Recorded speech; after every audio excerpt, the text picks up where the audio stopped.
Hello everyone, আসসালামু আলাইকুম। আমি আজকে করব পাবদা মাছ ভুনা। পাবদা মাছ ভুনা করার জন্য প্যানের মধ্যে আমি সয়াবিন তেল দিয়ে দিব। তেলের মধ্যে দিয়ে দিব পেঁয়াজ কুচি আর দিয়ে দিব কাঁচামরিচ। কাঁচামরিচ, পেঁয়াজ আমি তেলের মধ্যে ভেজে নেব। পেঁয়াজ আমি হালকা বাদামি কালার করে ভেজে নেব। ভেজে নিয়ে এখন আমি দিয়ে দিব ১ চামচ আদা রসুন বাটা। আদা রসুন একটু তেলের মধ্যে আমি ভেজে নেব। ভেজে নিয়ে এখন আমি দিয়ে দেব সামান্য একটু পানি। এখন আমি দিয়ে দিব স্বাদ মতো লবণ আর দিয়ে দেব ১.৫ চামচ শুকনো মরিচের গুঁড়া। আপনারা যে যেমন ঝাল পছন্দ করেন সেই অনুযায়ী মরিচের গুঁড়া কমিয়ে বাড়িয়ে দিয়ে দিবেন। এখন আমি দিয়ে দিব ১/২ চামচ হলুদের গুঁড়া আর ১ চামচ ধনিয়ার গুঁড়া আর ১ চামচ ভাজা জিরা বাটা। এখন আমি সব মসলা খুব ভালোভাবে কষিয়ে নেব। কষিয়ে নিয়ে এখন আমি দিয়ে দিব ধুয়ে পরিষ্কার করে রাখা পাবদা মাছ।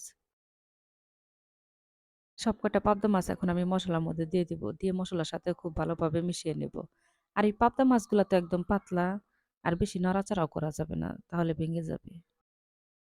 এখন মাছগুলা খুব শক্ত, তার জন্য মসলার সাথে খুব ভালোভাবে মিশিয়ে নিলাম। আর এখন আমি চুলার জাল কমিয়ে দিয়ে মাছগুলা কষিয়ে নেব। পাবদা মাছ কষিয়ে নেওয়া হয়ে গেছে, এখন আমি দিয়ে দিব সামান্য একটু পানি। যেহেতু আমি বেশি ঝোল রাখবো না, বোনা বোনা করবো, তার জন্য অল্প একটু পানি দিলাম।